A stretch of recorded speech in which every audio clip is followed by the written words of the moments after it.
bless the NRA.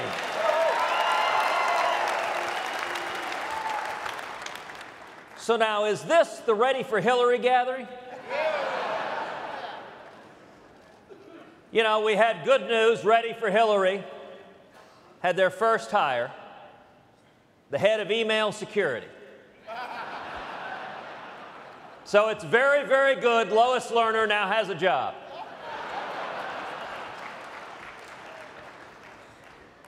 You know, I started this day this morning at Fort Hood.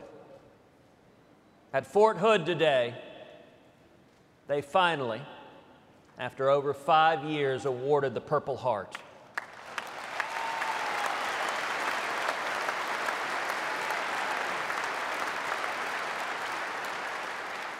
To the soldiers who were wounded or lost their lives on November 5th, 2009.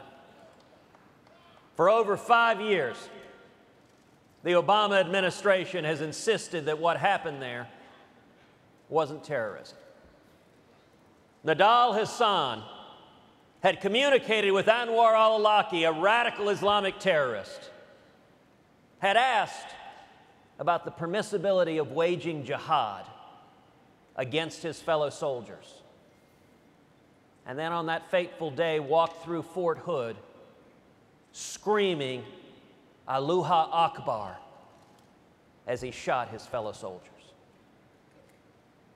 And yet, shamefully, this administration characterized what happened there as workplace violence. Well, I'll tell you one of the things I was very proud to do. Last year, I introduced legislation in the United States Senate to mandate that we give the Purple Heart to the soldiers who deserve it.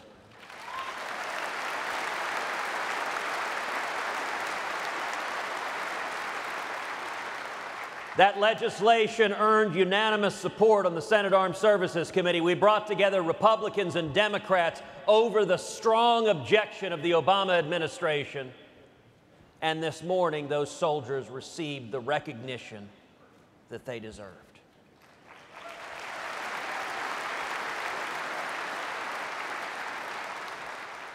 It is a time for truth. You cannot win a war on radical Islamic terrorism with a president who's unwilling to utter the words, radical Islamic terrorism.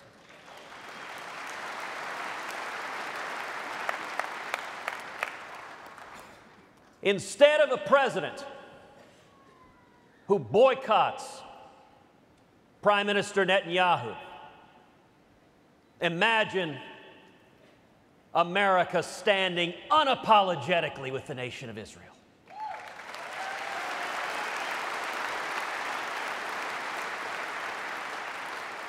Imagine a commander-in-chief standing up with clarity and saying, we will defeat radical Islamic terrorism.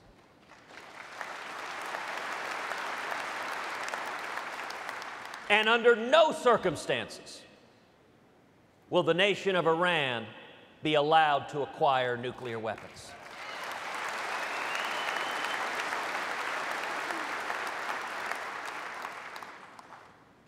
Some weeks ago, I joined with 46 other senators signing a letter that we sent to Iran, explaining that under the United States Constitution, there are only two ways something becomes a law. Either it is a treaty ratified by 2/3 of the Senate, or a law passed by both houses of Congress signed by the President.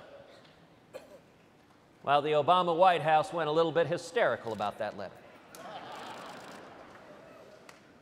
I went on MSNBC, on Morning Joe, and they went a little bit hysterical about the letter. They asked, do you regret signing that letter? I said, the only thing I regret is, like John Hancock, that I didn't make my signature bigger.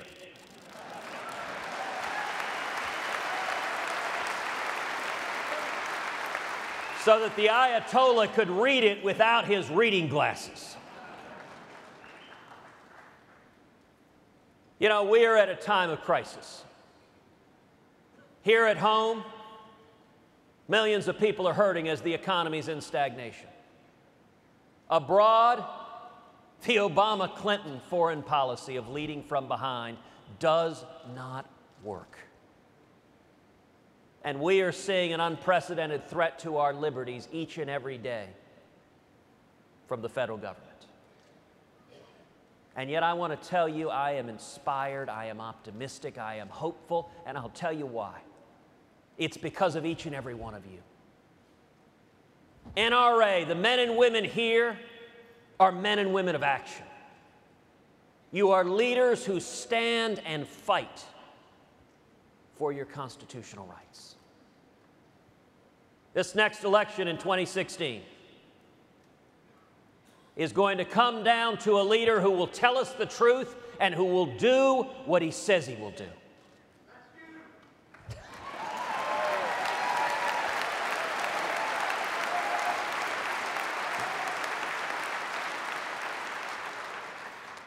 Well, how do we distinguish? There are a lot of good men and women thinking about running in 2016. And we've been around the block before. We understand that in a Republican primary, everyone stands up and says, gosh diddly, I'm the most conservative guy who ever lived.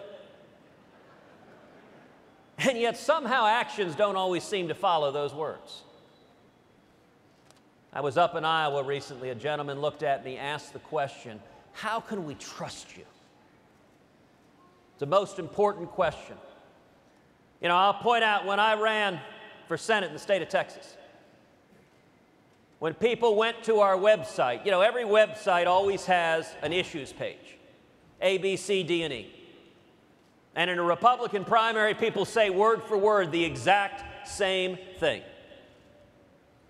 I point it out all the time. If you go to our webpage, tedcruz.org, tedcruz.org, tedcruz.org. One of the first things people notice is we don't have an issues page. Instead, what it says is for far too long, politicians have said one thing and done another. Every one of us should ask any candidate who shows up in front of you, you say you believe these principles. Show me. When have you stood up and fought for them? When have you bled for them? And what have you accomplished?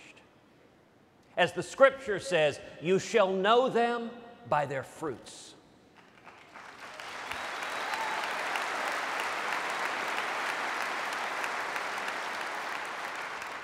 So here's the example I used over and over again in the state of Texas, the Second Amendment. In Texas, there's a right answer. I support the Second Amendment. Unless you are clinically insane. Even if you're a Democrat, that's the right answer in Texas.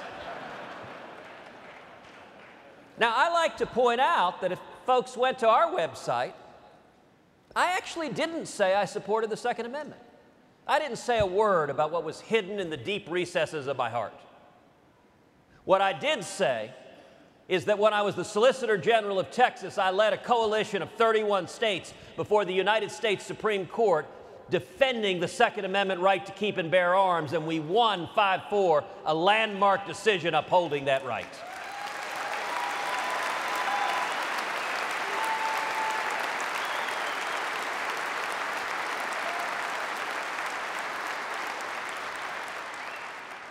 And then I linked to the 2010 NRA's Carter Knight Freedom Fund Award, given every year to one of the leading Second Amendment defenders in the country. You know, I had a former boss who used to say, if I'm ever accused of being a Christian, I'd like for there to be enough evidence to convict me.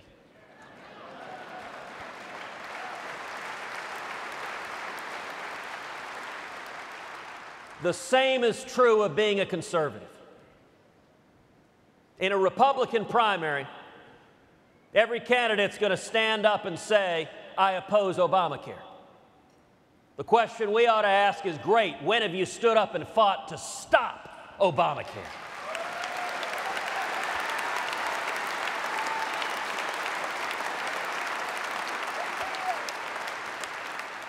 Every candidate is going to say they don't support amnesty.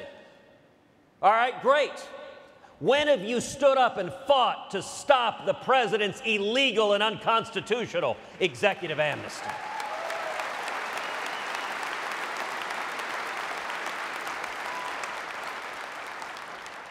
You know, we all remember 2 years ago, the tragic shooting at Sandy Hook. Every one of us whose parents, it was heartbreaking to see those little children murdered by that lunatic. And yet we also remember the president's response. You know, President Obama had an opportunity then. He could have tried to bring people together in a bipartisan manner, to say, let's go after violent felons. Let's go after criminals. Let's protect our kids and stop the bad guys. But instead, he used it as an excuse to try to come after the Second Amendment rights of law-abiding citizens. Now, I got to tell you, in the weeks and months that followed Sandy Hook, if you guys were sitting in the Senate Republican lunch, you'd have jumped out the window. Because the sentiment was, this is unstoppable. This is a freight train. It can't be stopped. Let's get out of the way. And I'll tell you, I was proud to stand with my friends Mike Lee and Rand Paul in sending a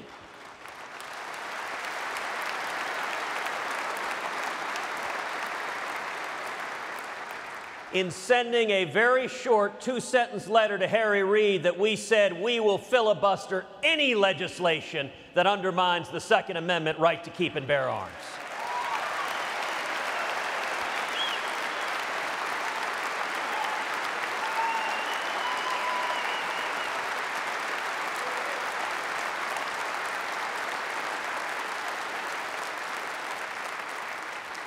Now, we all know what happened.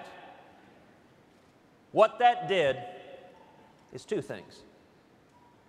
It slowed it down, and it shined a light on what was happening. And that's when the men and women in this room began to take over. In the weeks that followed, each of you and millions of Americans lit up the phones. Started with 3 of us. By the end of the next week, we were up to 17 senators on the letter.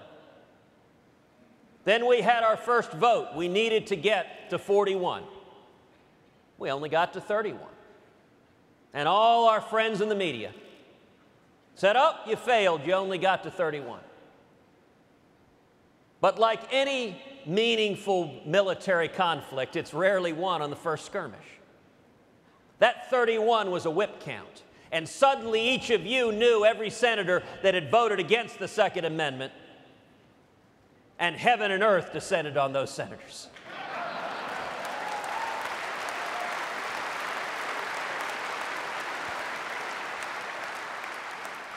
And thanks to the passionate leadership of the men and women in this room, when it came to the Senate floor, every single one of President Obama's proposals to undermine the Second Amendment was voted down on the Senate floor.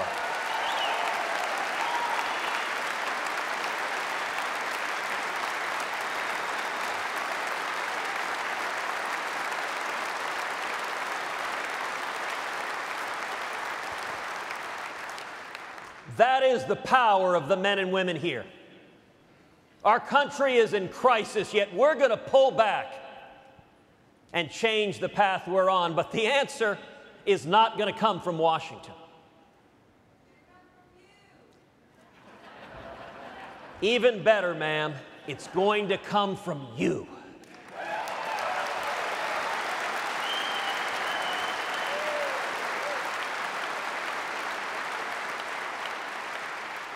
The only way we will turn this country around is for millions of courageous conservatives to rise up and say, we will defend the Bill of Rights. We will get back to freedom and the Constitution.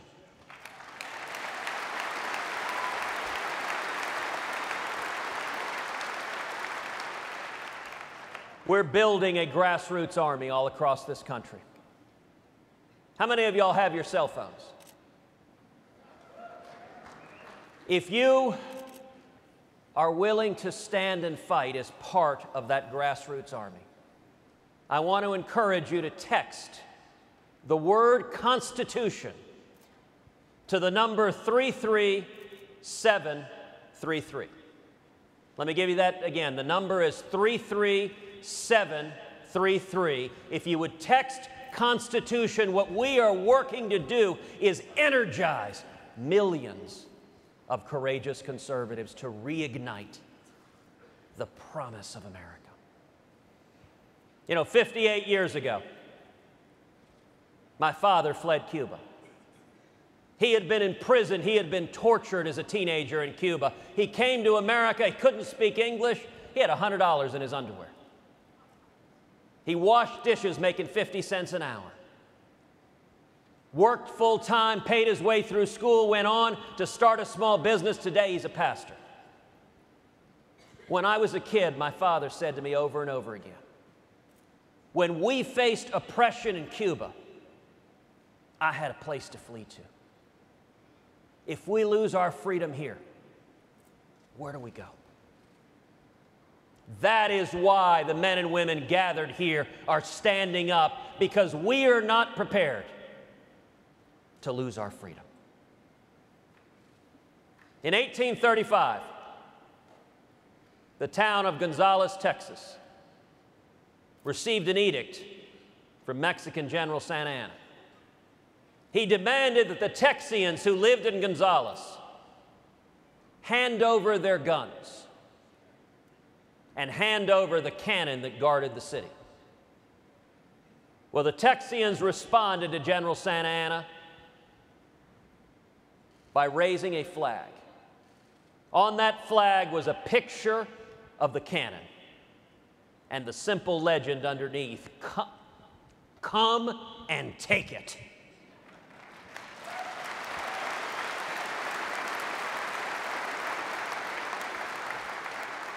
That was the opening battle of the war for Texas independence. And I'll tell you, we've seen in the news this weekend,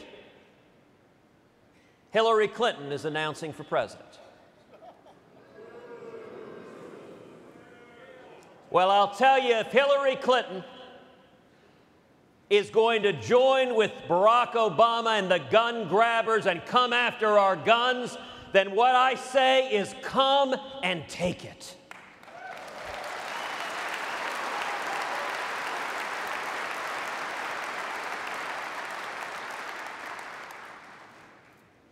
If they are going to come after the Constitution, what the American people, what we say together is come and take it.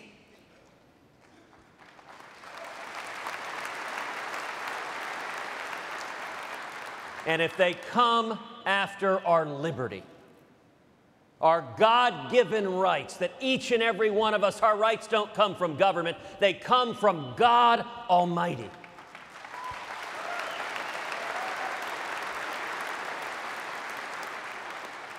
These are our values. These are who we are. We are fundamentally a center-right country with Judeo-Christian values. And this is a time for choosing, a time for getting back to the principles, the free market principles and the constitutional liberties that have built America into the greatest nation in the history of the world. Because of you, because of your leadership, I am both humbled and proud to stand with you as together we bring back, we revive that shining city on a hill that is the United States of America. Thank you, and God bless you.